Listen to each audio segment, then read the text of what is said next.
Are there codes hidden in our DNA?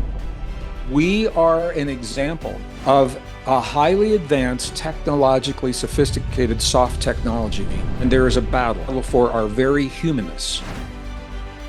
Because within our humanness, we have a force that organizations and individuals and societies for thousands of years have worked to keep veiled from us. This force is so beautiful, it is so powerful, it's so ancient, it's so sacred that nations literally have gone to war with nations to keep us distracted from this force within us. So why would the powers that be want us not to have our divinity? The reason is because Are you ready to shine?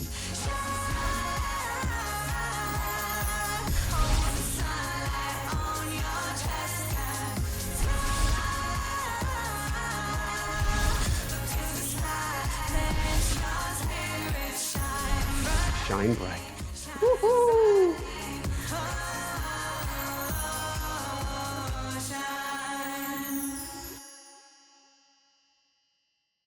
Hi, everyone. Welcome back. I'm Michael Sandler, your host on Inspire Nation. If you've ever wondered about where we really come from, who we really are, and why we have the DNA we do, then do we have the Human by Design God Code show for you. Today, I'll be talking with world-renowned scientist and best-selling author Gregg Braden, author of the God Code, as we look at what's hidden in our genes, who we really are, and where we're going from here. So welcome back to the show, Greg. Are you ready to shine? I'm ready to shine on like a crazy diamond, brother. It's good to see you. Woo-hoo. Before we dive right into things, though, are there codes hidden in our DNA? Well, the quick answer is absolutely. And the longer answer is what this conversation is going to be about. So, I think what's even more important, there is intelligent information coded into the DNA of all carbon-based life. We are an example of carbon-based life. And I think the important thing, maybe before we even get into that, Michael, I want to just, and you and I haven't talked about this, with your permission, let me talk a little bit about where we come from to begin with, because that precedes the DNA. We know when I was a kid, this is the 45th year I've done this work in one form or another. I just turned 70. And when I was a kid back in the 1950s, 1960s in school, we were taught that we are a flawed form of life. We are a flawed species. By the very nature of our existence, we are flawed. Among our flaws are human emotion, because emotion can get messy and it can cloud our logic and our judgment and our decision making. I was taught that human intimacy and human conception and human birth, live human birth, is a flaw because of the uncertainty of the outcome. You never know precisely how a baby is going to turn out. And for the mother, it is typically a bloody, typically a painful experience, sometimes risking her life and the life of her child. These are among the flaws that I was conditioned to accept when I was a kid. And we were taught that we are the product of random processes, that we are the product of what are called random mutations that happen slowly, gradually over a long period of time. And that's going to be important in just a moment. Many people still believe this. We were taught that we evolved from lesser forms of life, including Neanderthal. I know many people have heard of Neanderthal. And I remember when I was a kid, Louis Leakey was all over the cover of Time magazine and National Geographic for the discoveries that he and his wife were making in Olduvai Gorge, pushing back the date of the origin of primates in humankind. That was all the thinking that was happening 50s and 60s. Some of your community, I'm sure, remember that, and others, that is like a dream of a different a different lifetime. Here's where everything changed. There was a movie that came out a few years ago called Jurassic Park, the first good movie, Jurassic Park. And it was science fiction at the time. What they were doing, one of the things they were doing was they were pulling the DNA from the fossilized remains of ancient form of life. And in the movie, they would reconstitute that life. They would, bring the dinosaurs back to life in the real world. To the best of my knowledge, we haven't taken it quite that far. But in the basement of the Pentagon, man, there's somebody there trying to do that. But what we have done, Michael, and this is what changes the whole story in this conversation. We now have the ability to extract the DNA from the fossilized remains of the beings that we used to believe we descended from, that we used to believe were our ancestors. And just for somebody who's never heard of this before, I'll just very quickly, 1987 was the first time a Neanderthal infant was discovered in a cave in Northern Europe and in an exceptionally well-preserved state. So well that her ribs, some of her hair was actually still preserved. And she was in a cave that had very arid conditions, and that's why she'd been preserved so well. They were able to extract the DNA from the bone marrow of her ribs. And when they did that, they rebuilt her genome. So what that means is we now have the opportunity to look at her DNA map and compare it to our DNA map today. And lo and behold, now this is interesting. The discoveries made in '87, they didn't announce this until the early '90s because the results were so controversial. And it was in the very prestigious journal Nature, where the peer-reviewed journal, very well respected, where the bottom line was that we did not descend from Neanderthals. There's not enough DNA genetic overlap between our genome and theirs to suggest that we descended from them. Now, many people, it's very common today to have your DNA analyzed for ancestry. And many people will say, well, wait a minute, I've got some Neanderthal DNA in my genome, and especially in Europeans. You see a lot in Europeans or people with European descent. And that's exactly right. And here's the reason. We shared the earth with Neanderthals. And what scientists say is we probably had Neanderthal boyfriends and girlfriends. We interbred. I said that in a live program once, a live event. I was on stage, and because of the lights coming down, they're so bright, I can't see much of the audience, but I can see the first couple of rows. And I said we probably had Neanderthal boyfriends and girlfriends. And there was a woman on the front row, and she said, so I still do. And of course, everybody's laughing. And then the guy next to her wasn't laughing, and that was her boyfriend. And I saw this whole relationship workshop on the front row of my event right before my eyes. But the point is that we shared the earth with them, so we could not have descended from them. So who are we? Well, at the same time we were studying Neanderthals back in the 50s and 60s, there was another form of life, and some of your viewers are probably familiar. It was called Cro-Magnon at the time. That term is no longer used. It's an obsolete term now, and they're using a term that actually makes more sense. Cro-Magnon is now called anatomically modern human, and the acronym that's used typically is AMH, anatomically modern human. Anatomically modern humans shared the earth with the Neanderthal. They interbred with them. What the DNA now is showing us is that anatomically modern humans appeared on Earth mysteriously, relatively suddenly, not the product of a long, slow, gradual process. That's why I mentioned this earlier.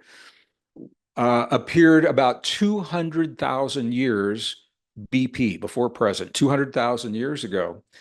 And here's the kicker, and this is where we're going to go with this today. When you look at the genome of anatomically modern humans from 200,000 years ago, and you compare it to today, what you can say is there hasn't been any change. So you say, well, where are those anatomically modern humans? They're everywhere because they are us, and we are they. Anatomically modern humans populate the largest cities on the planet today, and we are the product of a mystery, and science is stuck right now. And we're going to get into where the stuckness comes from, if I can use that word. And that's going to lead right into the intelligent information coded into the DNA. because I want to lay a foundation. Where did the DNA even come from that holds the code? So 200,000 years ago, with the best science of the modern world, and they're pretty much all in agreement on this fact, that we, anatomically modern humans, we showed up about 200,000 years ago. That's pretty much accepted. We haven't changed genetically. Now, of course, we've changed in consciousness. We think differently, and because we have different challenges in the world. But here's the kicker. There's a corollary to Charles Darwin's theory of evolution that was made by another scientist, a contemporary of Darwin in 1859. His name was Alfred Wallace, Alfred E. Wallace. And the corollary simply says that nature never over-endows. And I want to be the first to share with your audience that we are all over-endowed. That's the good news today. We're all over-endowed. And here's what I mean by that. Nature never over-endows means that nature typically evolves a capacity or an ability within an organism only when that capacity or that ability is needed to survive. We showed up 200,000 years ago with abilities and capacities light years beyond anything we needed just to survive. 200,000 years ago, we already had an extended neural network that gives us the ability to self-regulate our bodies, to create a strong immune system on demand, and to awaken longevity enzymes on demand, and create resilience to change on demand, and super learning and super memory and super cognition and super recall. All of that and more has been with us from the very beginning, and that we haven't changed. Now, we haven't necessarily awoken each of those capabilities, and we're doing that in many respects now. But we violated this fundamental rule of evolution because we're over-endowed from the moment the first of our kind walked this earth. Could that, to jump in for a brief second, could that actually explain many of the challenges we have today? So I've got a 2-year-old who I know that pretty much all the 2-year-olds on the planet today, they're a different being. They're a different species. They are, all I keep telling her and teaching her is with power comes responsibility, because you have so many more abilities and understanding and insight and everything than we adult mere mortals have. And when we were endowed with these super skills 200, 300,000 years ago, maybe many of the challenges we're getting into today is because we had so much more power than we needed and didn't know what the heck to do with it. Well, all of this ties in. Again, and I'm just going to preface everything I'm saying. We may not even be doing justice to the conversation in the brief time that we have. So there are some things where I'll skim the surface, unless we want to get into the technical details. And one of those details is that the best science of the modern world, if we begin looking at our human body, at our humanness, and the function of the cells and the function of the DNA, not from a biological perspective of sticky, gooey stuff inside of these cells, but now when we begin to look at the human body from an IT perspective, information technology, what we find, Michael, is that we are a highly advanced, technologically sophisticated, soft technology. I mean, this is going to be in response to your question. Soft technology. A hard technology is primitive, hard computer chips based in silicon, for example, that have fixed limits and cannot be scaled. Wires, chemicals, that's hard technology. That's not what we are. We're soft technology. We are cell membranes and neurons and ion potentials moving across cell walls that can be self-diagnosed, self-regulated, self-healed, and we do all of that without having to know any of it. That's how sophisticated we are. Through thought, feeling, emotion, belief, breath, and focus, we are self-regulating this internal technology. Well, soft technology, one of the things that has been recently revealed when you think of us from an IT perspective is that our DNA is literally, not a metaphor, literally a fractal antenna. We are tuned, and our genes within the DNA are even more finely honed antenna we are tuned to something that is not inside of us, that is something beyond our physical existence, which our most ancient and cherished traditions have always told us about. It's what's called our divinity. Divinity is where our creativity, our imagination, our innovation, it is the timeless, ageless part of us that is all knowing. This is why I'm saying this. As new children coming into the world, epigenetics are developing their DNA, their fractal antenna, in a way that is tuning into this information at an earlier age. So these young kids, all of a sudden, man, they know stuff and they can connect the dots, they can put things together that maybe we didn't do until, we were in our later years, or some people are still trying to do it. And it's because the antenna is being refined. And I think the reason for that is because of where we are in time, in the cycles of time in our civilization, because we need this higher level of consciousness now. We'll talk about that toward the end of the program. So what I want to do is honor your inquiry here. Your kids, and a lot of young kids, they see the world differently. And they are responding differently because they are tuned, literally tuned, fractal antenna, tuned into a part of themselves and awakening that much earlier in their lives. So it's a pretty cool thing to see. I'm not a parent. I've never been blessed to be a parent. I can only imagine what it's like to steward and to witness that amazing evolution, that amazing growth right in your living room. It's dumbfounding. I Yeah, don't have I can words for it. imagine. Do not. Yeah, well, so that's the DNA. So 200,000 years ago, we appeared. We were over-endowed. We continue to be. Our DNA hasn't changed. We're still, essentially, we're growing into the capacities that we were given when we appeared on Earth 200,000 years ago. And so now that scientists know this, now the question is, where did we come from?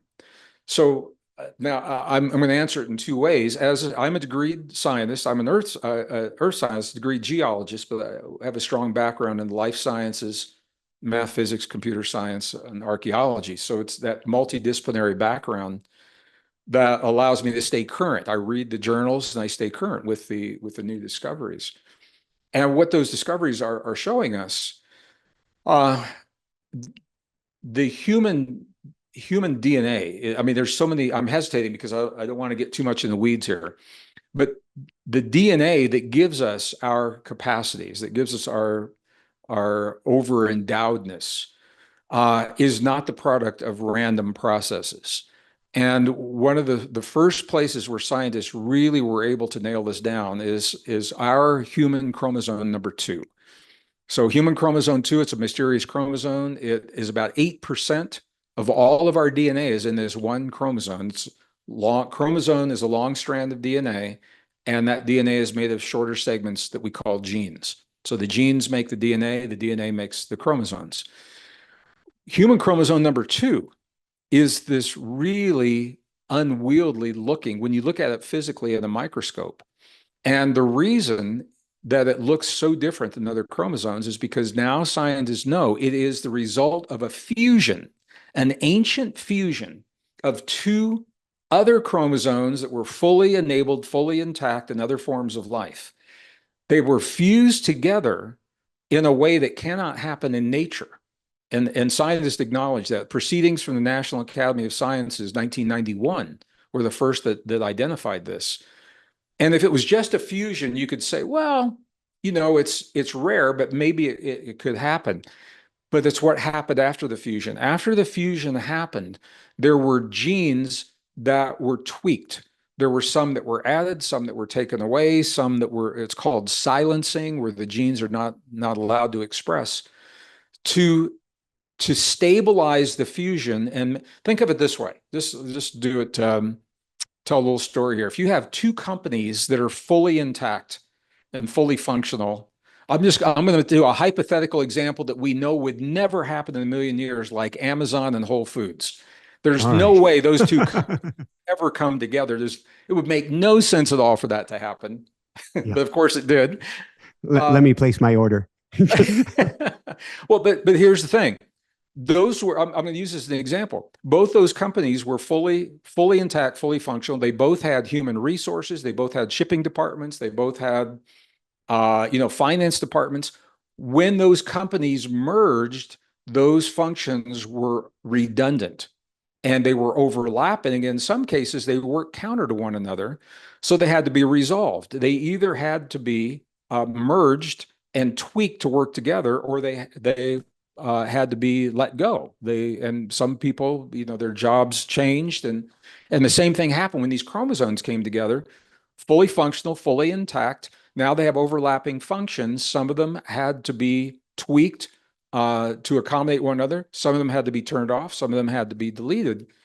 That cannot happen under natural circumstances. And it happened all at once 200,000 years ago when we appeared. It did not happen slowly, gradually over a long period of time. Now, I'll just throw another one in here really quick. If you could say, well, what are the odds of that happening? Maybe it was just a fluke. The odds are 0.00042%, according to my statistician friends, that this could be a fluke, which means that there's an intentionality underlying this fusion. And you say, well, that's pretty weird. But if it's the only mutation, maybe we could just kind of call it a weird thing that happened in the universe, but it's not. Chromosome number 7. I think we've talked about this before. When I'm not doing what I'm doing now, I'm a musician. I was a musician long before I was ever a scientist or an author. And one of the mysteries to me has always been, Michael, you look at a chimpanzee who shares 98% of our DNA. I mean, that's almost all of us. 98% of our DNA we share with a chimpanzee. But as a musician, I know that I will never see a chimpanzee singing Led Zeppelin's Stairway to Heaven. I would love to see a chimp with a mic out there just wailing it, belting it out, but it won't happen. And here's the reason. For 175 million years, primate chromosome 7 was stable. No shifts at all. All of a sudden, there was this little, and you can look at the gene maps, you can see it. This little, just this little tweak of this shifting of a couple of genes. And what does that mean, a shifting or a tweak? What does that It means look that like? where they were located, the function they had was reversed. It was shifted, their location and the way that they were enabled.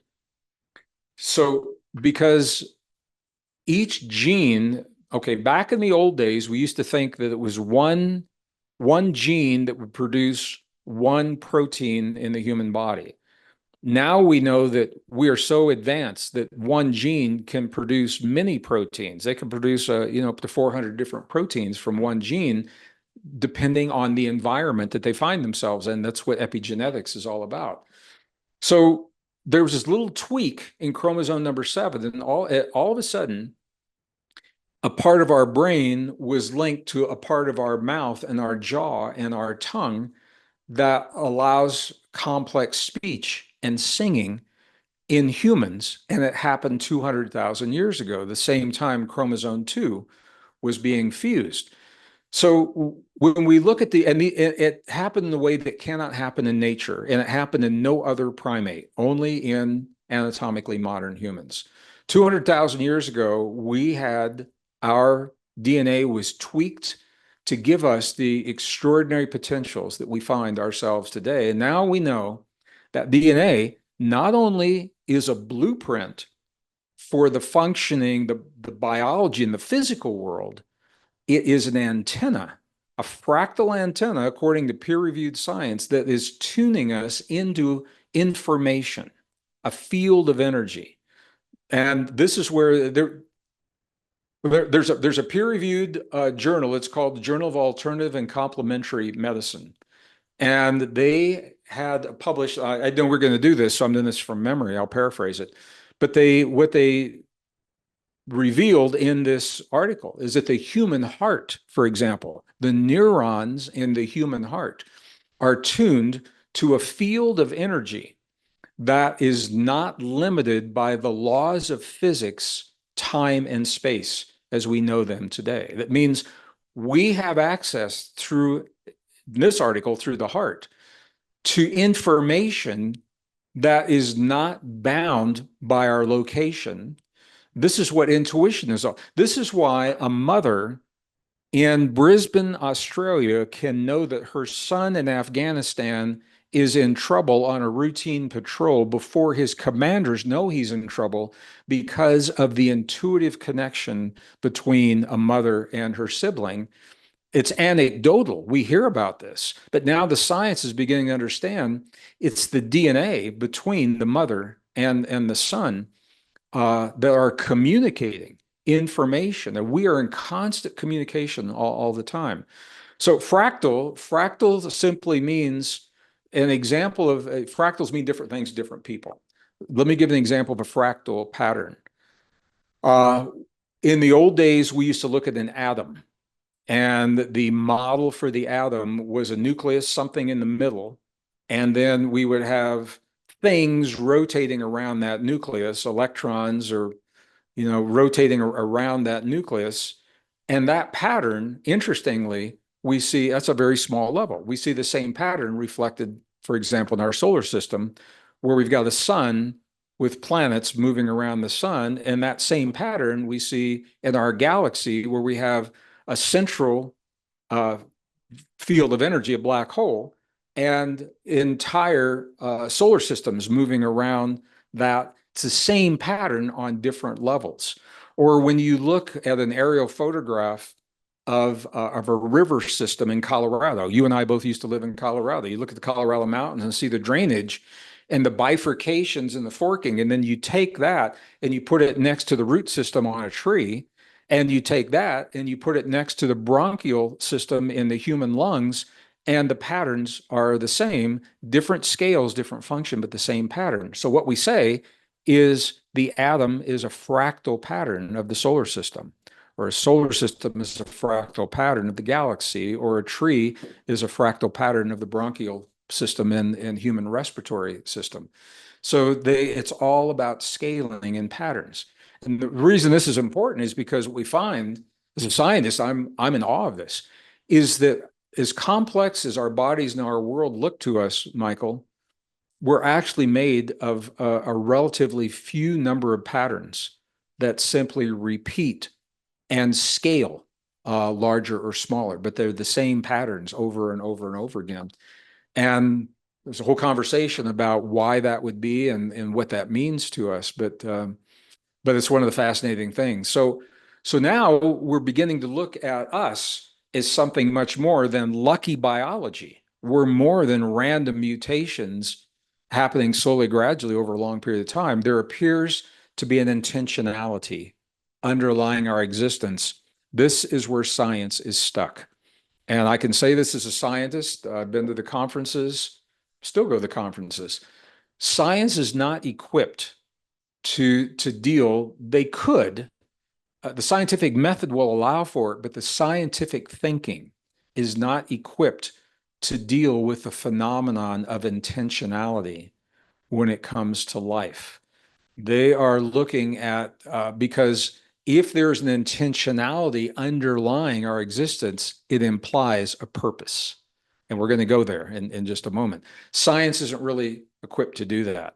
So here's what's happening. I mean, the bottom line, we've asked science to tell us who we are. And the best science and the best scientists, using the greatest sums of money and the most advanced equipment and the most prestigious universities the world has ever known, are doing a beautiful job of just that. They are telling us who we are. The problem is that many of the scientists now that ask the questions are refusing the answers that are coming back. They don't like the answers.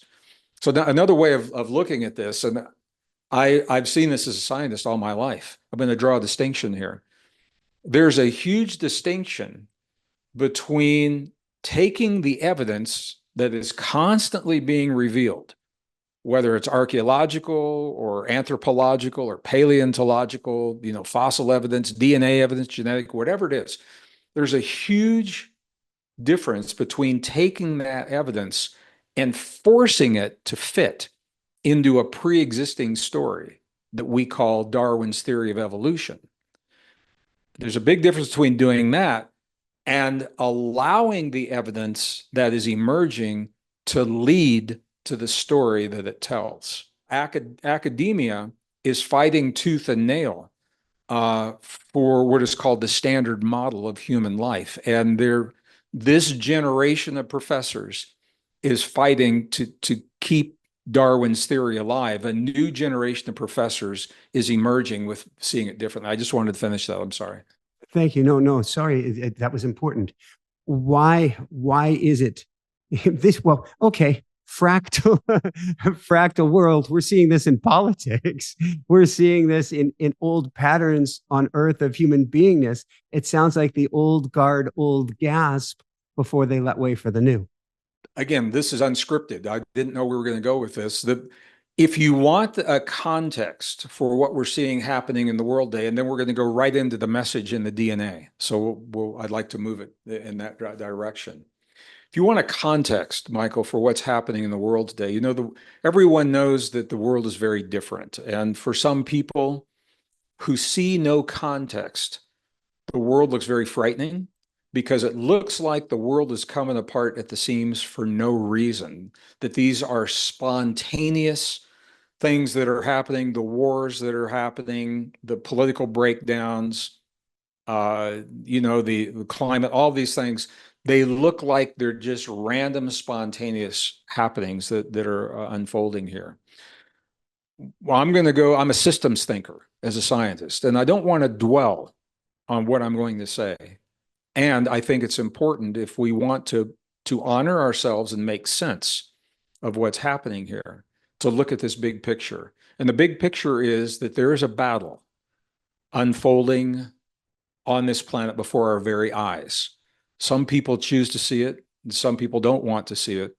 It's an ancient battle ultimately it's between what we would call good and evil. There's an ancient battle playing out between good and evil that expresses itself in everything that happens in our lives and in our world. Now, not everyone knows that, and I'm not saying that every politician or every scientist consciously is part of that, yet they're all pawns in this battle that is unfolding. There's a battle for our planet, and there is a battle for our very humanness, because within our humanness, we have a force that organizations and individuals and societies for thousands of years have worked to keep hidden from us, to keep veiled from us. There is a force. This force is so beautiful, Michael. It is so powerful. It's so ancient. It's so sacred that nations literally have gone to war with nations to keep us distracted from this force within us.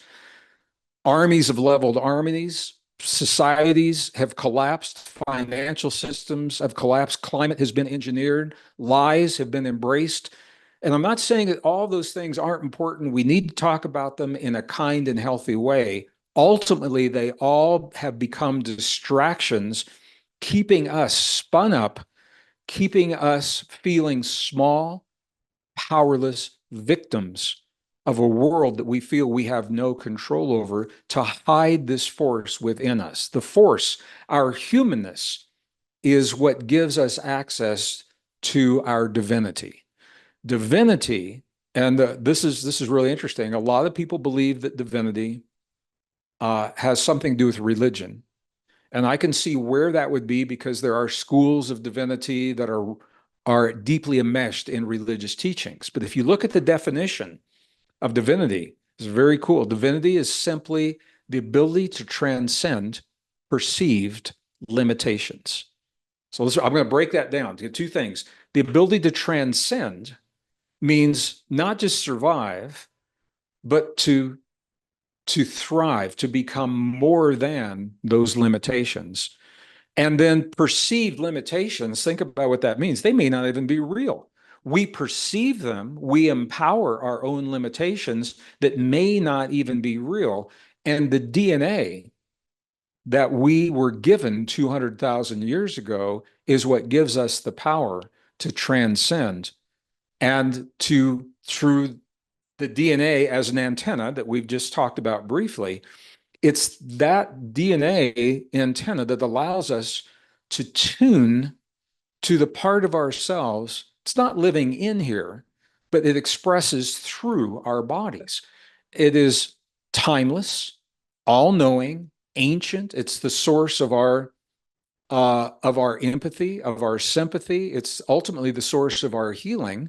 It's the source of our creativity, our innovation, our imagination. These are all facets of divinity. The powers that be, through the battle of between good and evil, are using insidious tactics to distract us from this deep power, to the point where there's a movement now to even replace the human body, replace the DNA, so that it can no longer tune to its divinity, to replace us with synthetic materials, with robotics, with artificial intelligence, with computer chips in the brain, chemicals in our blood, sensors under our skin. Those are all, and they're being masterfully disguised as progress and human evolution, when ultimately they are veiling and stealing from us the very thing that we cherish the most, and it is our humanness, because it is through our humanness that we access our divinity. So why would the powers that be want us not to have our divinity? The reason is because when we embrace our divinity, we are no longer in fear of changes in the world. The better we know ourselves, the less we fear the change in the world, the less we fear other people, and most importantly, the better we know ourselves, the less we fear our own power, Michael. And if we are not in, I'll say this conversely, it's only in our fear that we become powerless victims, vulnerable to the ideas of other people, to the agendas of other people, of what our world should look like, what our society should look like, what our communities should look like, and now what our own bodies should even look like and how they should function. In our divinity, we transcend that fear. And when we're not in fear, we can make healthy choices. When we're not in fear, and I want to say this to everyone watching today, there is an intentional effort to break the social bonds that keep us together as families and communities, societies, and nations. We're all seeing, that's no secret. We're all seeing that. That effort to break those bonds, when we claim and embrace our divinity, the divinity is always there. It's just that we can be distracted to the point where we don't know it's there. When we embrace that divinity, here's what happens. It allows us to love freely. And when you think about this, many people, when we love, we all say we want to love. Maybe it's an intimate romantic relationship, or maybe it's our children or our pets, or maybe it's our society or our nation or ourselves. But we always are conditioned, I won't say always, I'll say typically.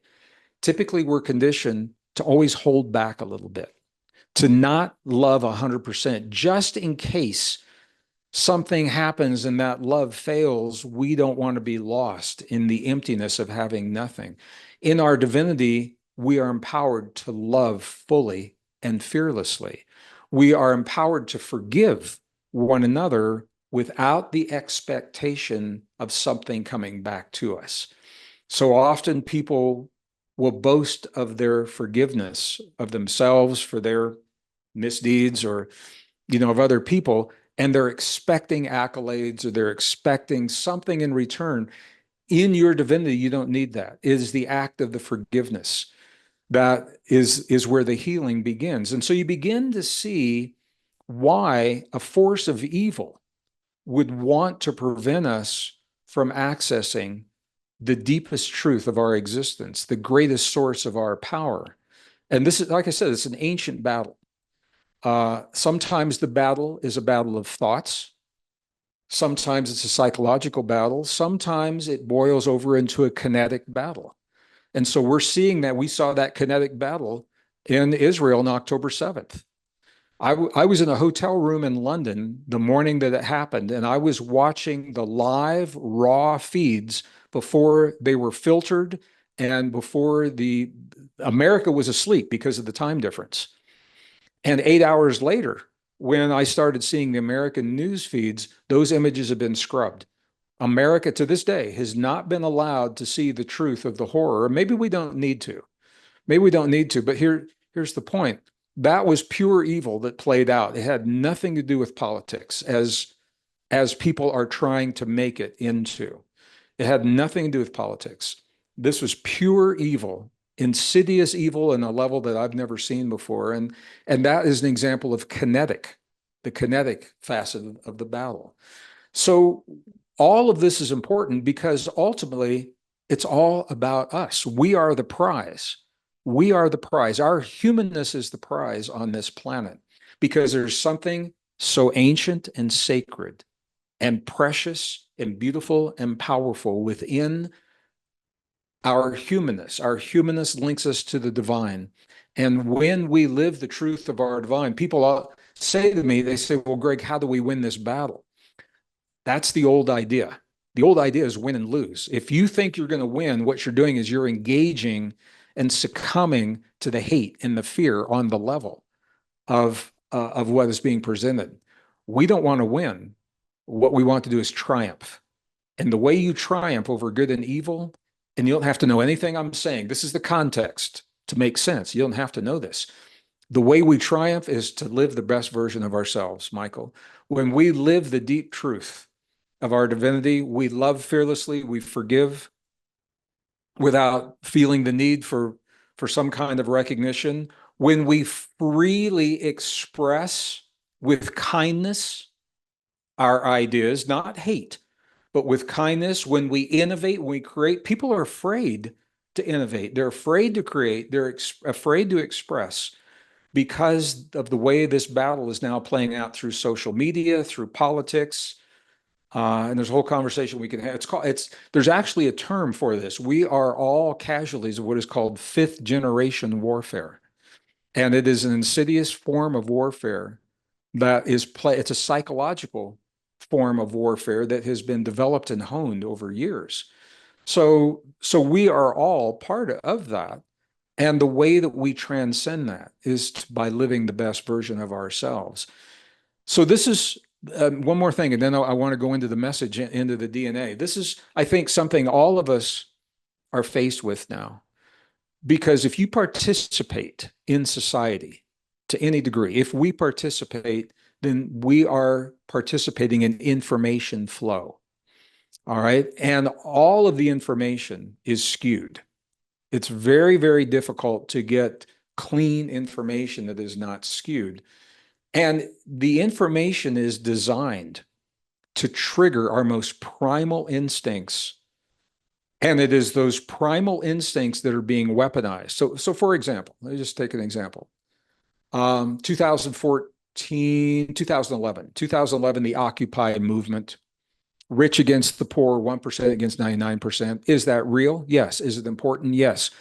Do we need to talk about it? Yes. But what happened was rather than talking about it in a kind way that could resolve the problem and bring us together, that discrepancy was weaponized to become a wedge to drive us apart.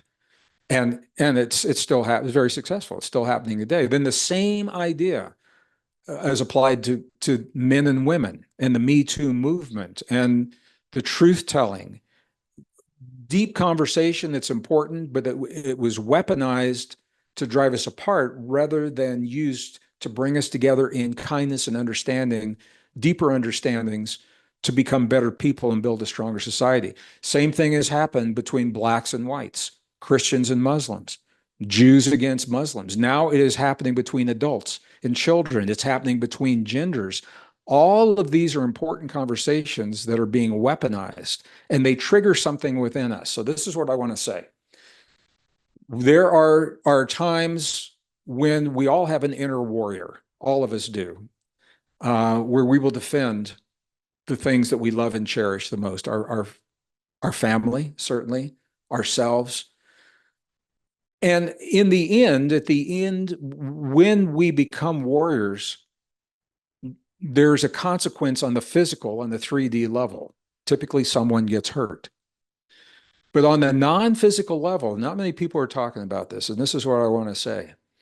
There's going to be a time when we're through all of this. We're living this little window of time, this little window of change, this battle between good and evil and the way it's playing out. And you and I will probably do a podcast that we can look back and we'll say, wow, that was a trip.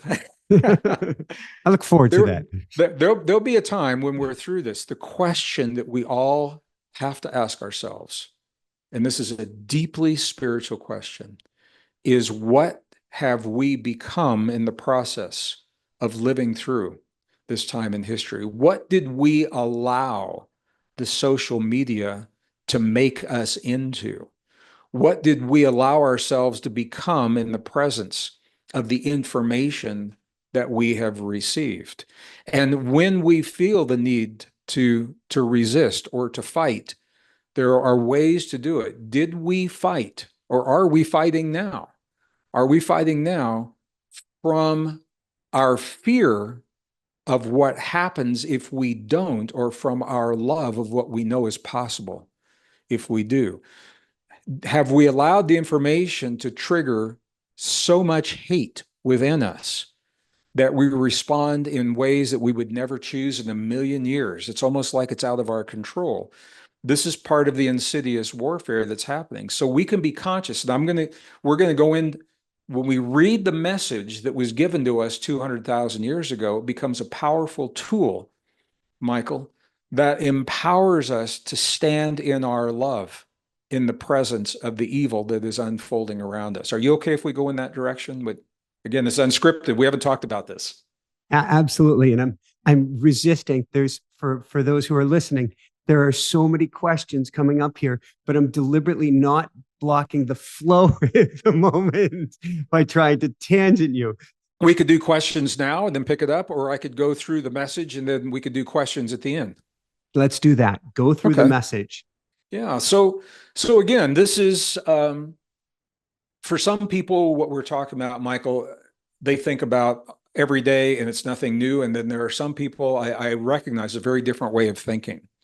And so what I propose is that anyone listening who's never heard this kind of information before, in your mind, just have a little mental file folder, and those little tabs at the top, just in your mind, write the word possibilities. And that makes it really safe, because everything that we're talking about, you just drop into a file folder of possibilities, because you already have a belief system that already works, that has already gotten you to where you have to say it works because you're here. If your belief system didn't work, you wouldn't be here. I mean, I'm talking about alive. Your belief system works because you're alive in the world. So it's working for you. But here's the thing. The world is changing. And the way that we have lived in the past is changing. And the moment that your belief system that has always worked for you in the past, the moment that fails, I'm going to invite you to bless it and let it go rather than struggle trying to make it fit. Let it go. Come to the file folder called possibilities. And I think you'll be amazed at how well the context that I'm sharing here gives meaning to what life has just brought to your doorstep. And from that meaning, now you will have a tool or multiple tools to know how to embrace that challenge in a healthy way. And that's what we want to do, in a healthy way.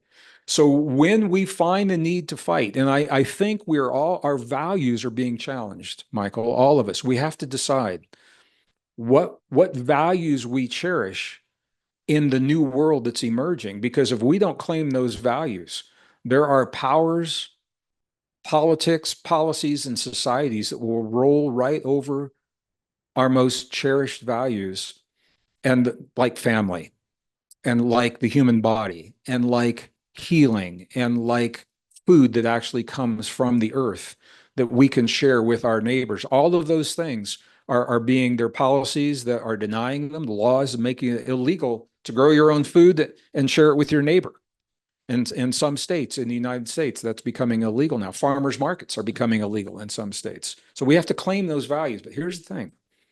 When we fight for those things, Do we fight for the love, from the love of those behind us that trust us and look to us for advice and help and security and safety? Or do we fight from our hate and our fear of what stands in front of us right now? And that subtle shift, and we could make that choice. And I'm going to give you a tool on how to do it.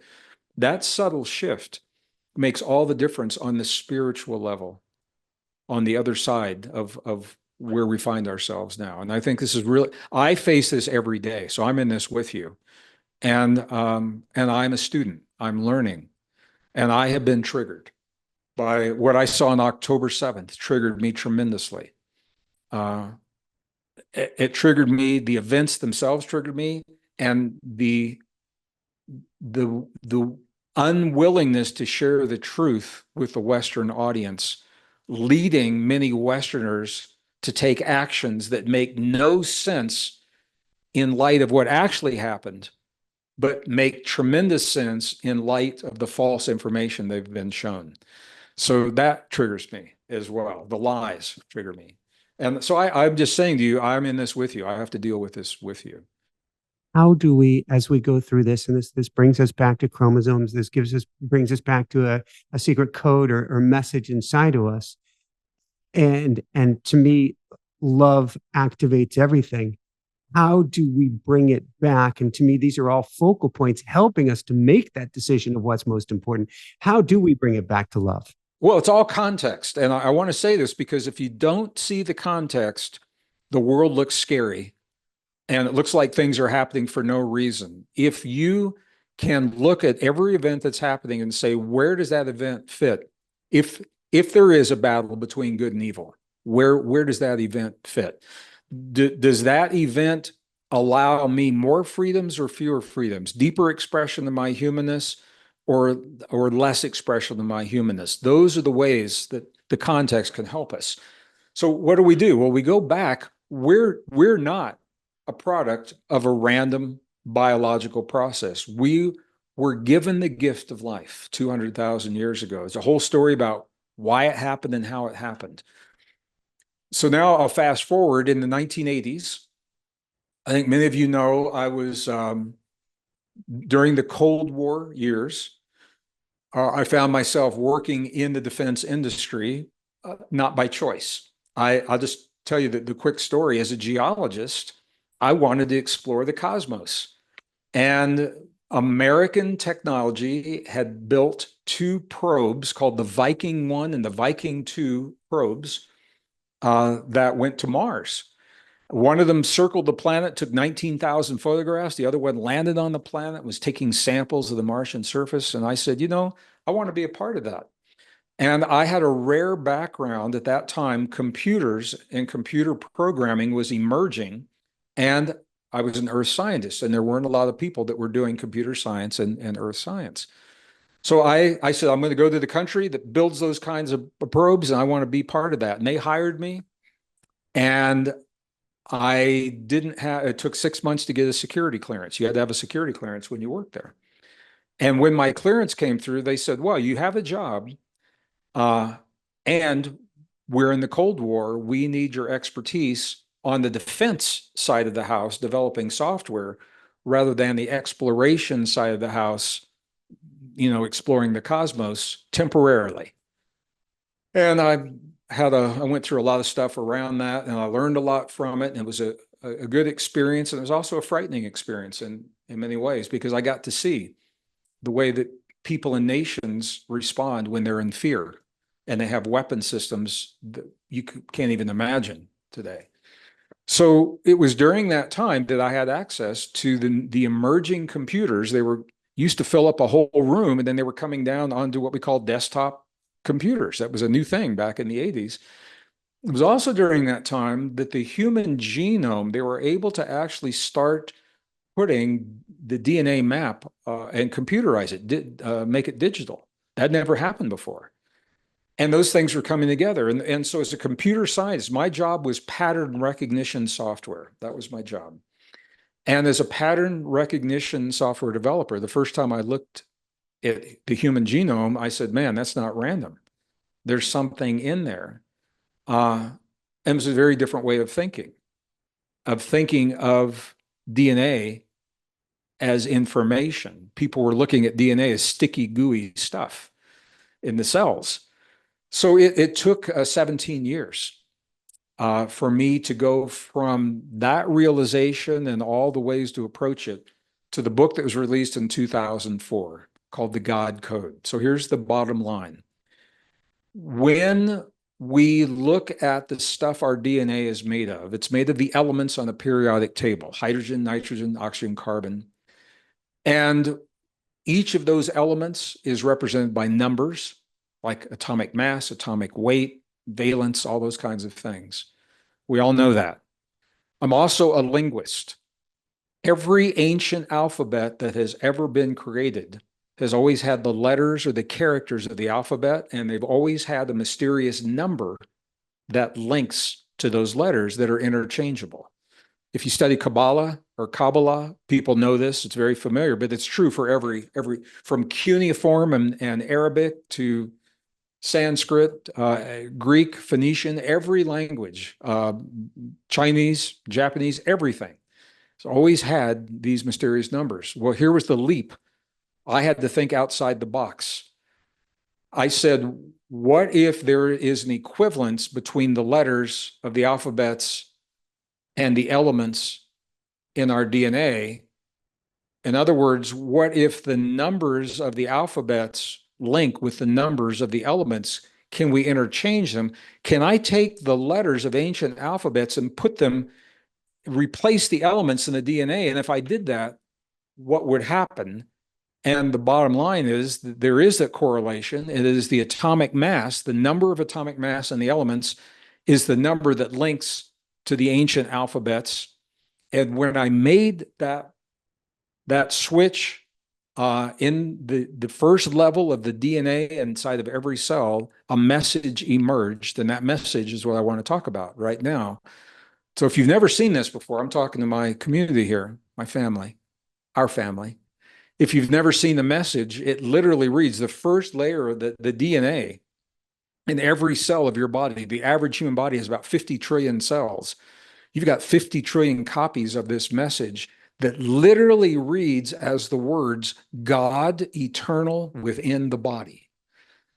God eternal within the body. We are literally made of different combinations of that message from the linguistic perspective that become the elements from the chemical perspective. God eternal within the body. It doesn't say who God is, doesn't say where God came from.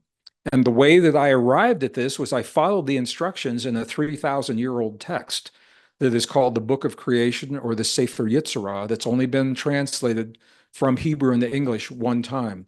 Rabbi Aryeh Kaplan did this before he passed this earth. So by following the instructions in a 3,000-year-old text, I was able to transcend my scientific mind that said this is crazy and cross those traditional boundaries. And when I did that, this is the message that emerges. This is a powerful message. And I think what's interesting is only now, at this time in history, when we have the computers that can see the DNA, and we have the mathematics and the knowledge of ancient texts and linguistics to make that change. And it's happening at the point when we are on the precipice of destroying ourselves, destroying our environment, wars, destroying entire nations with weapons that we've never had in the history of humankind until the 20th century. Only now that we come full circle, when we believe that our differences are so great that we have to destroy one another to solve our problems. We find a message within the DNA of every cell of every human who's ever walked this earth for 200,000 years that tells us, regardless of our race, our skin color, regardless of our sexual preference, regardless of our gender and what we identify with, regardless of our politics, there's a part of us that is so universal. And we need look no further than the 50 trillion cells inside of our own body to be reminded that we are God eternal within the body. It's a literal message. It's not a metaphor. It is literally, in the book, I go through the details of how that message is derived, if anyone wants to see that. So there's more, but I'm going to pause right there, Michael. And I know you've got, I'd like you to jump in with some comments here. Thank you. The biggest question is if we go to a fractal holographic universe and we say it's an infinite repeating pattern in all directions. So a hologram is whole unto itself, but it is also part of a greater whole, which is whole unto itself, which is also part of a greater whole. So then, if we look at this battle between good and evil, and we say it's out there, it's something out there. What we're really talking about then is something that's going on in our hearts, in our minds, in ourselves. And the question becomes then, rather than saying it's this big, bad, evil power that's trying to tear us apart, can we look into our own hearts and say there's something that gets to be healed within our own individual hearts or selves, that when we heal that and when we truly embody the words that you just shared, changes everything in the world around us? Yes, both are true at the same time. And that's because it not only is it fractal, so little patterns, same pattern playing out on the little levels, on the bigger levels. We didn't talk about holograms yet. The universe, we know that this field of information underlying our existence, the field that we tune to, it is fractal, it is holographic, and it is also entangled, which is why we are all connected. The 2022 Nobel Prize in Physics was just awarded for the physicists that recognized the entangled nature of our universe, that we are all connected in these ways. So in a hologram, every element of the whole is reflected in the parts, as you just identified. So yes, it is the battle within us that is playing out in the battle around us, because they are all connected. And as we heal that inner battle, then that healing is reflected in the politics that we choose. It's reflected in the technology that we develop, because that technology reflects the deep truth of our relationship to the cosmos. As we heal that battle within us, it is reflected in the way that we heal our bodies. It's reflected in the way that we develop our communities, that we develop our nations, and the way that we solve our problems. So the answer is yes, both are true at the same time. Where we find ourselves now is as we, for many people, everyone learns differently. And that's the beauty. We're all learning differently. Some people are very focused on the external world and they and them. And that's how they'll arrive at this understanding. Some people are very focused on the world within. They say that world out there is too big. I can't do anything about it, but I can in here. The truth is that both are true. Where this kind of is coming to a convergence point is it's like a rubber band, Michael, that has been stretched so far, something's got to give. And we want to survive, to love in this world, and recognizing how this battle is playing out. It's hard to separate now the world out there from the world in here, because choices are being made in the outer world that determine the degree of freedom that we have to express our love and our health and our healing and our inner world and with our families. And so we have to claim those things. And this is what I'm saying. Do we claim it from our love of what we know is possible, or from our fear of what happens if we don't, or from the hate that we have allowed ourselves to succumb to? How do we, God eternal within the body? This is why it's such a powerful message. Because now, when we feel ourselves triggered, if you watch something on a YouTube video or Facebook or one of your friends, you know something's going to come up at lunch with a friend or a coworker about what's happening in the world that is going to trigger something within you, within me. And when it does, here's the question: how does God eternal within the body respond to what has just come to my doorstep? Or if you get a health diagnosis that is frightening, and you say, how does God eternal within the body respond to the illusion of disease that I may be expressing in the physical world right now? Because on the blueprint level, we're already healed. We're already healed. So how does God eternal within the body bring that healing that already exists into the gift of this body? And this is when we begin to think, it's a very different way of thinking for some people.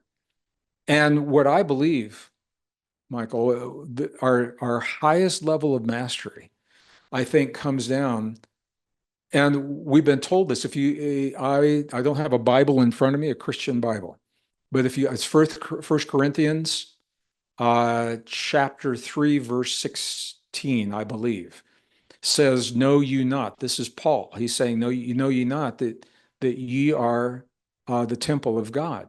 Our bodies, literally, as an archaeologist, when I've studied ancient civilizations and they have temples, the innermost sanctum of every temple has a name. It's called the Holy of Holies. It's where the good stuff happens in that temple. The temple of our bodies, our cells and the nucleus of our cells are the Holy of Holies within our body, because it's within the nucleus of our cells that we preserve the sacred trust of the message that was given to us 200,000 years ago. When we forget who we are God eternal within the body. And I think one of the greatest levels of mastery, now coming back to that, is what is our job? Our job is to preserve, to honor, preserve, and protect the vessel that holds that sacred truth. And how we choose to do that is different for everyone. I'll just say for me, when it was 2004, when the message appeared, I had already changed my life prior to that to care for myself, to care for the blessing of this body in this world that allows me this sensual experience of rainbows and sunsets and going to events and hugging people and laughing and crying together. You can't do that if you're not in a body. And it's not much fun if you're in a body that's broken. So I'd already made choices, but when I saw the message, Michael, what it reinstilled within me a renewed appreciation for the gift of my body. And I hope to leave our community and our family and our listeners with this today. The purpose of sharing this is I'm hoping to instill an even deeper sense of awe, honor, respect, a deeper appreciation for the gift of our bodies. Because while we are in this world, we won't be here forever, but while we're here, it's through this gift that we are able to express the part of us that's not in this physical world. Through this physical body, we can express our divinity, our creativity, imagination, innovation, fearlessly loving, forgiving without expectation of anything coming back. That's where the good stuff is. That's where life gets really juicy. When you get to do those things and the freedom that you feel from that. And in that way, we have triumphed over evil because we have not been denied our divinity in this world. That is what the battle is all about. We are the prize. We are the prize. So you don't have to think about that every day, but I wanted to say that because so now we've got the biology that says, okay, we're not the product of random mutations. We showed up suddenly. Now we've got the genetics that says, not only we show up suddenly, but the DNA that makes us who we are is the result of an intentional act or multiple intentional processes. And now we've got the linguistics and the IT that is telling us not only are we intentional, but there's a message coded into the template of our very existence, into our DNA, God eternal within the body. And now all of this is happening. We're becoming aware of this in the presence of a world where the struggle between good and evil is coming to a focus in the world around us. So So I think, and you know, it's really interesting. So I wrote this book in 2004, and I wanted to put it out there in 2004. 3 years later, Japanese scientists in peer-reviewed scientific journals like Nature, like Science, these are very prestigious peer-reviewed journals, released a study, a report.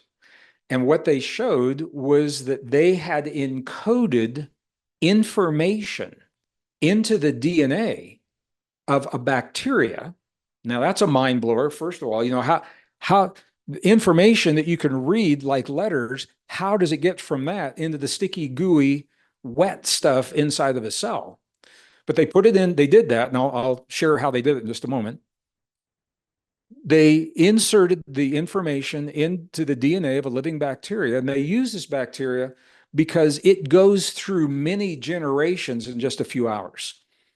So you can go through, in a week, you can go through hundreds or thousands of generations of bacteria in a relatively short period of time.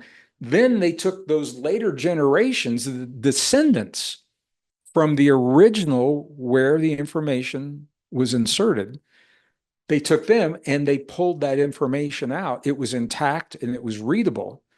Now, the first message was really short. It was Einstein. It was E equals mc squared. And then it was the date, 1905, that happened. That was the first message. Now what they have found is that DNA is a more efficient storage medium than flash memory in our computers because it's three-dimensional. It's a three-dimensional molecule. And once the information is encoded, it is secure, it is intact, it is transparent, it is immutable. It will have, that message, once it's in the DNA, as long as that organism is alive, it doesn't take any more energy to preserve it. And here's the kicker: once that information is in that genome, it will last forever. As long as one of those organisms lives, the information is there. My question was, is this what happened to us?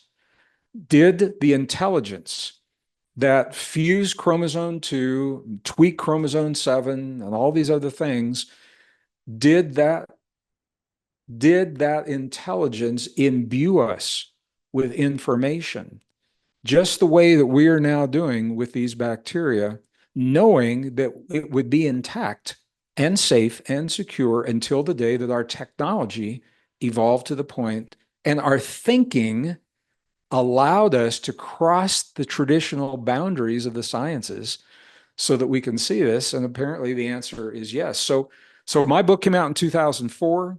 And I posed that question in 2007. Japanese scientists said, hey, look what we found.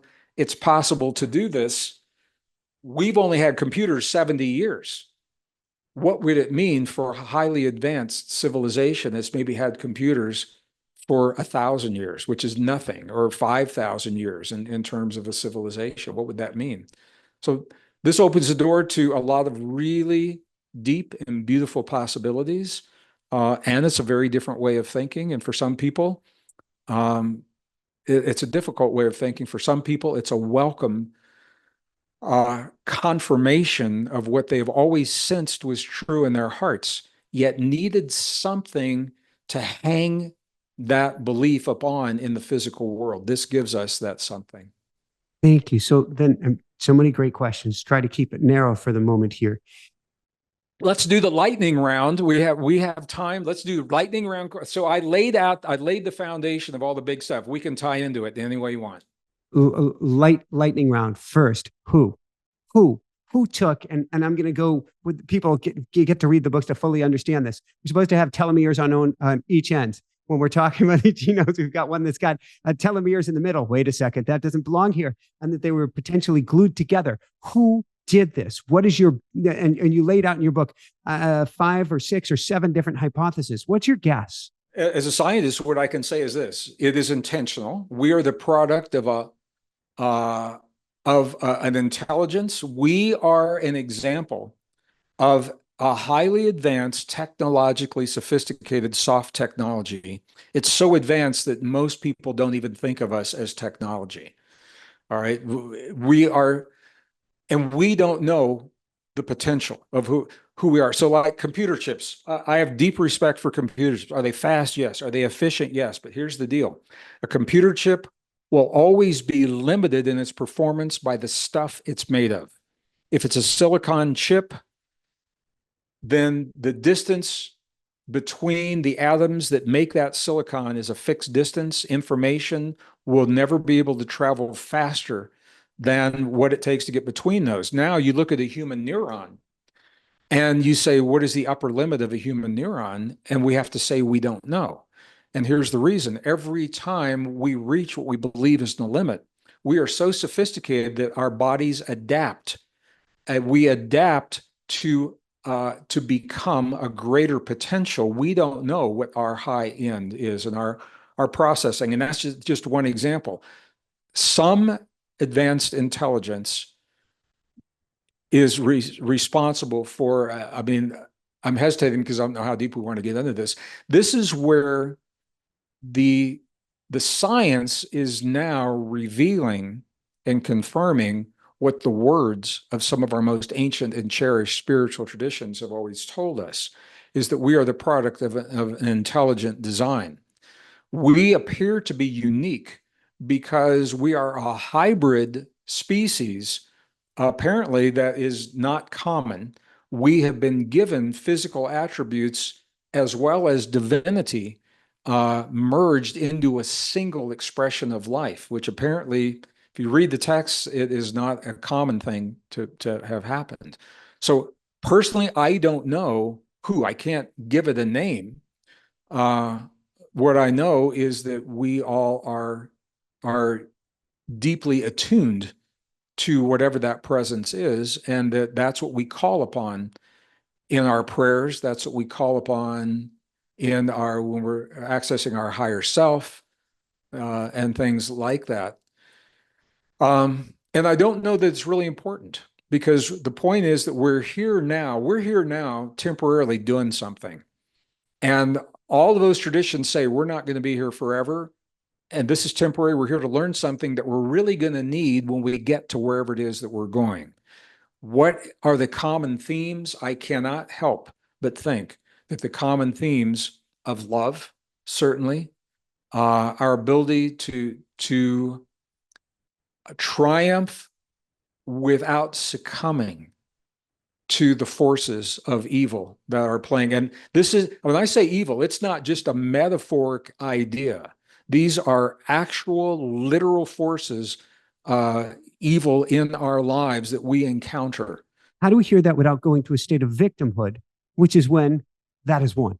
That's a choice. We can become victims and we can become masters. It is a choice. Both can be true. We are masters when we embrace that evil without judging it. The evil, we're in a polarity world, light and dark, good and bad, good and evil. It's all part of the mix.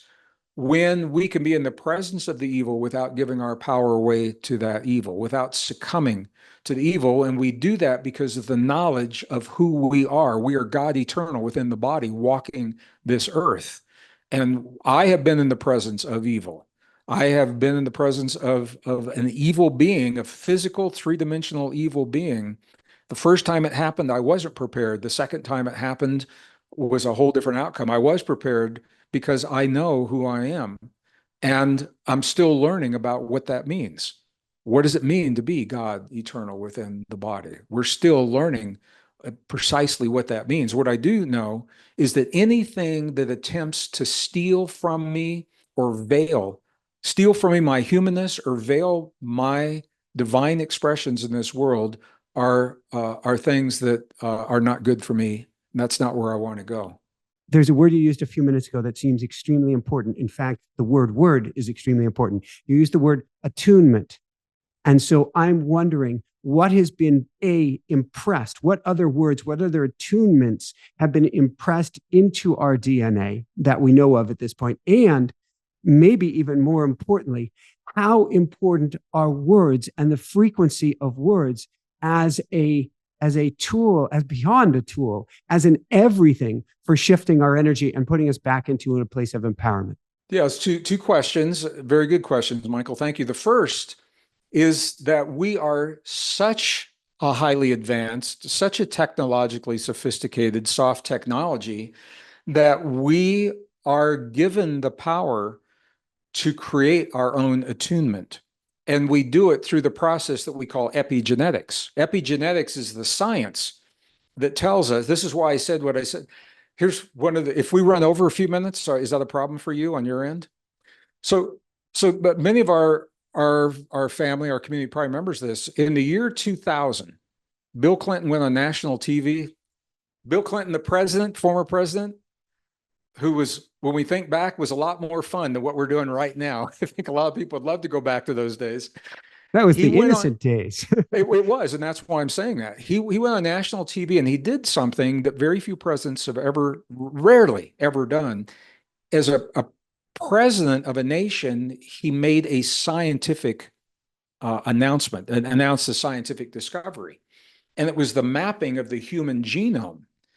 And it was an amazing discovery. However, the flip side was that scientists expected, the thinking was that there was one gene that produces one protein in the human body, and there are over 400 unique proteins in the human body. And so they, no, there's how many? I don't know if I've got the numbers right. There's 100,000, right? there, okay, there are over 100,000 proteins in the human body. All right, the 400 is going to come in a minute. There's over 100,000 unique proteins in the human body. So one gene producing one protein, the expectation was that when we map the human genome, we'd be looking at over 100,000 genes for all those proteins. And the pharmaceutical companies were going nuts because in their mind, they're thinking, okay, here's 100,000 new drugs, that's going to last us for a century to make these things. So here's what happened. When Clinton announced the end of the project, the numbers were way off. I mean, they weren't off just a little bit. It wasn't a rounding error. They were off so much that it told scientists that they were wrong in their thinking. They'd made a mistake. The human body, as complex as we are, we only have about 24,000 genes. And they said, well, how can that? I mean, a common worm or a fruit fly has something comparable to what there is a form of a lotus plant that has less complex than we are. It has 40,000 genes to make up this lotus. So we're supposed to be the highest form, most complex form of life. How come we've only got 20? We know, where's the rest of our genes? How come we've only got 24,000 genes? This is the answer to your question. It led them down a path. First, they had to acknowledge they were wrong, and that's hard for the scientific community to do that. But once they were able to let go of the arrogance of the thinking of one gene per one protein, what they began to see is that each gene in our bodies, it's not a static gene. It's not fixed to produce only one protein. We are so advanced, so sophisticated that each gene in our body can produce up to 400 different proteins. That's where that number came from. One gene can produce over 400 different proteins depending upon the environment that it's given. This is why 24,000 genes can produce 100,000 proteins, because those genes, depending upon their environment, they will produce the DNA that's needed. What does that mean? Well, environment, sure, it can be the physical environment. It can be the nutritional environment.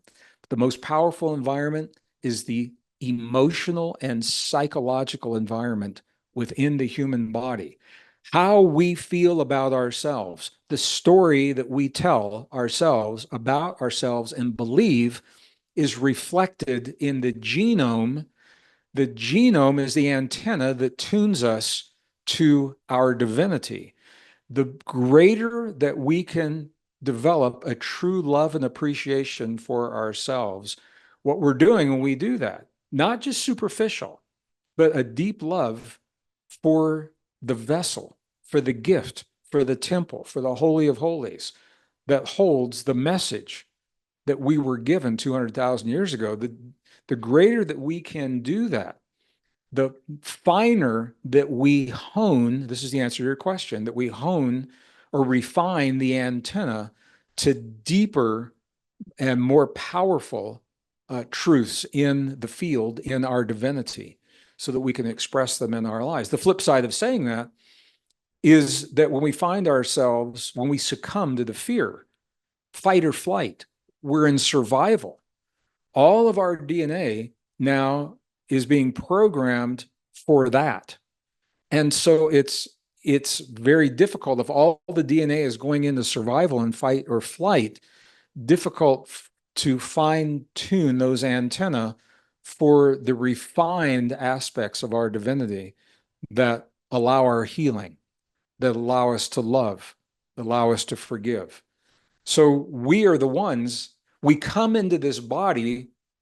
I say it like it's a factory preset. We come into the body from the factory, from the womb, with a preset series of antenna that get us started in life and reflect the life that our mother had, because nature believes we will live in the environment that our mother lived in.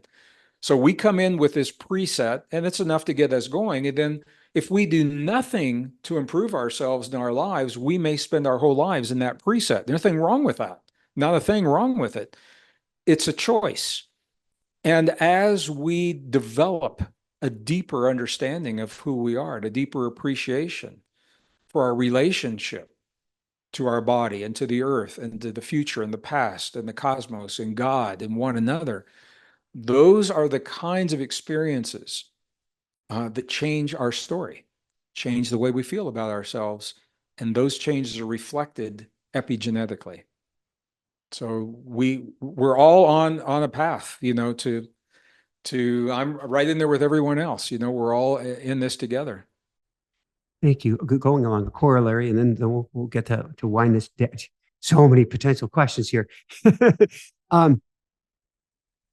In quotes, junk DNA that has, and love, or the energy that you're talking about, or this new way of treating ourselves, of being with ourselves. How much do you guess one affects the other and affects human potential? Well, you think about, first of all, there's no junk DNA. All DNA has a purpose. And the reason that scientists, there's so many details we could get into.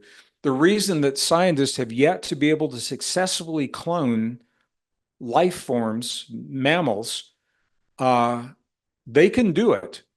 They can create the clone, whether you're talking about Dolly the sheep or you're talking about the cows they're working with now or whatever it is. They can create the clone. The clone will look like its species initially, and in the first few years of its life, it may be successful in procreating, making new baby cows or baby lambs or whatever it is. Every one of them, their bodies begin to break down prematurely, about 50% of their lifespan, and they die. 50 or are euthanized. Either one will happen at 50% of their lifespan.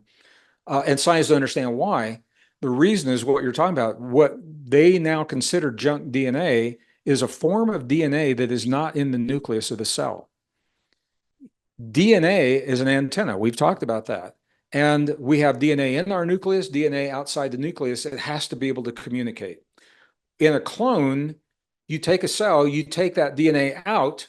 Now you bring in the DNA from another organism, you put it in, and that DNA in the nucleus is trying to communicate with the DNA outside, the junk DNA that's not junk, and it can't communicate. So there is not a full complement of communication, and the organism begins to break down. That's exactly what's happening there. And it's the science. If science is honest, science is designed to be updated. If we want to keep science honest, then science will have to come to terms with exactly what we're saying. If they ever want a successful clone, and ultimately they want to clone us, they want to clone humans, it will only happen, and this is how science works. They'll have to overcome their own limited beliefs and follow the evidence that tells them that DNA is an antenna. DNA is communicating with a field of information, and that we are more than ones and zeros, digital information that could be stored on a computer chip, which is what they're thinking right now. They're thinking if If they can duplicate the electrical activity in the brain, put it onto a chip, then we can preserve our consciousness and put us into another body. They're so wrong for so many reasons, and we're elucidating some of those reasons right now, and we'll figure it out eventually. We have to become successful. Thank you. What does RNA have to do with this? The messenger RNA is, this is a tricky one because it's on everyone's mind because we heard about it in relationship to a vaccine. It is a carrier of information into the cell, and it is possible that mRNA can carry that information right into a nucleus. The implications are beyond what we can do justice to in this winding down this conversation. But I will say, scientists today are struggling to develop external technology as sophisticated as we are. We can't build computer software, we can't build AI, we can't build machines that perform I'm going to flip this around. Our bodies, our cells, and our DNA equal and in many cases exceed the capabilities of the external technology that we're trying to build. We are the technology.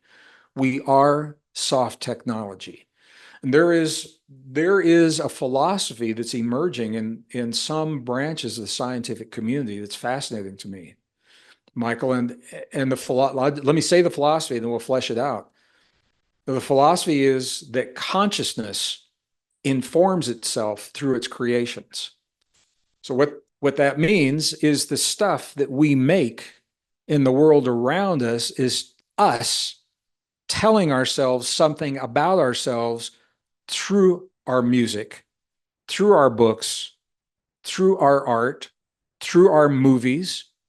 Now, not 100%, some of them may just be pure entertainment, but when you look at the general themes, The Matrix, for example, when that movie came out, sci-fi and a lot of, conflict, but the theme of the movie was there's a world that we can't see that influences the world that we live in, and we are in both of those worlds, and that's exactly what's happening. This is consciousness telling us this through a film. Or you look at the popular films of young people today. You've got kids.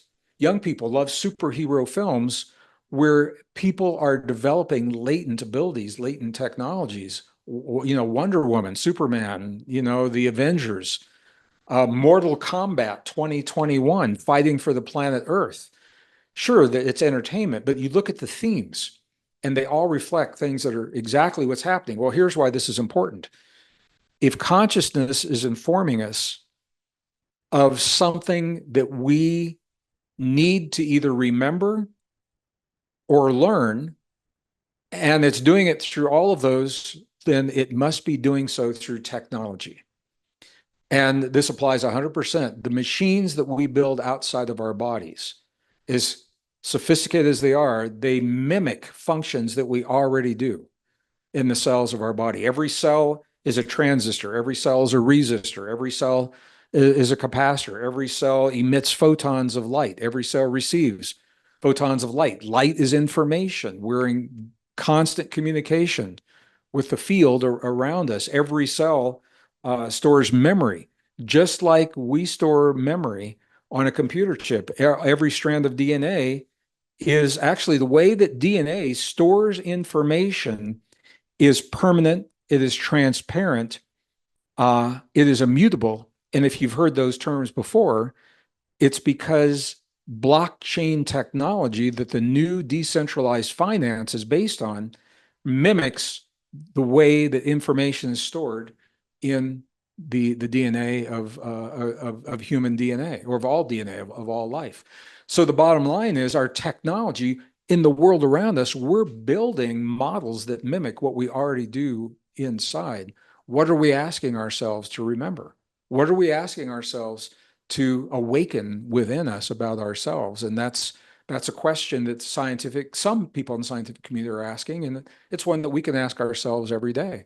When we see not the specifics, but the themes of technology and books and sculpture and art, And so here's the beautiful thing as artists today, Michael, and throughout history, when an artist produces something, creates something that the artist is proud of, you tell me, what is the last thing the artist does? If they're proud of their creation, what does the artist do? I would share it with the world. They share it with the world. They put a signature on it. They will sign their mark or their name on a creation that they're proud of. If they're not proud of it, they probably won't put it there. The fact that we have a signature in the DNA of our bodies, God eternal within the body, tells me that who or whatever is responsible for our existence feels like they did a good job, and they are proud of the creation. And we are now, just now, we are coming to terms, perhaps for the first time in our 200,000-year history. What does it mean to be fully human? What does it mean as a fully enabled human to fully embrace our divinity? The world is giving us the opportunity to do that right now. And I think that's a good place where we can close with that. When we find life bringing to our doorstep the great challenges that all of us are facing right now, and I don't want to minimize any of those. We've got big stuff going on in the world, and that means big stuff in our lives. It has to. And we have to deal with it. But when you think back to this conversation and you ask yourself, how would God eternal within the body deal with this situation? How would God eternal within the body embrace this situation? How can I respond from the love of what I know is possible rather than the fear of what happens if I don't make this decision, or the hate that my world has lit up within me? How can I respond from the love of what I know is possible? What is this situation making me into? Have I become what I choose to become, or have I become something I would never want to be in a million years? Those are the kinds of questions that will empower us to make good decisions in a healthy way. And I think that's all we can ask of ourselves, Michael, just to become the best versions of ourselves and ultimately create the best world possible. And I think that's where we're all going with this whole story. How does it get any better than this? So, Gregg, this has been brilliant. This has been beautiful. Where can people go to find your work, to find any upcoming events, to find everything that you have to offer? Probably the best place, just go to the website. I sometimes present with other people, Dr. Bruce Lipton. I know you know Bruce Lipton, Anita Morjani, and we've got some programs coming up. My website, www.greggbraden.com. That's two G's, G-R-E-G-G. My mom did that intentionally, so I wouldn't be a Gregory. I'm not a Gregory, I'm just a Gregg. And you'll find everything you need on there. And Michael, I want to thank you just for one of the things that's emerging from all of the hardships, especially from during the pandemic, was we're discovering just how important community really is. I want to thank you for the community that you've envisioned and that you have developed and embraced, for the ability to see it was possible, the courage to take the steps. It's not easy sometimes doing what you're doing and building community. And it's not enough just to have the courage. You've got to have the strength to see it through, to see through your choices. And you have done all those. So, brother, I just want to thank you for all you're doing to create the community that we all love and need. And then thank you for your trust as my brother. You didn't know what I was going to say today. This is unscripted. Thank you. Thank you for trusting me with your community and with my family in this world. I appreciate it. And I'm really looking forward. I think we'll have to have a conversation part 2. I completely agree. I completely agree. And thank you, thank you, thank you. So for everyone out there, this is Michael Sandler saying, be well, have fun, discover that you are the God eternal within yourself and what that means for you and the world today. And above and beyond all else, shine bright. Woohoo! How does it get any better than this? Wow. What an important interview on who and what we are, on what's imprinted in our cells, in our genes, in our DNA, that if we embody it, if we get a clue from this of who and what we are, I truly believe it changes everything. On that note, we were talking about attunement. If you want to shift your vibration, your energy, your cells to a higher level, sign up at dailywoohoo.com. That's dailywoohoo.com for our daily newsletter, our daily attunement to bring your energy up, up, up, and way up. And if you wanted to take it to the next level and become a mystic, become awake, become aware, I wouldn't say become enlightened. I'm certainly not there, but to live at that much higher level, then join the School of Mystics. I've got the link down below where we are going to help shift your existence to a new level, embodying who and what you're capable of being. On that note, here's a link to the next amazing show. Big thumbs up if you like it. Share it out with the world. Love you guys so, so much, and keep on shining bright. Woohoo! How does it get any better than this? Lots of love, everyone.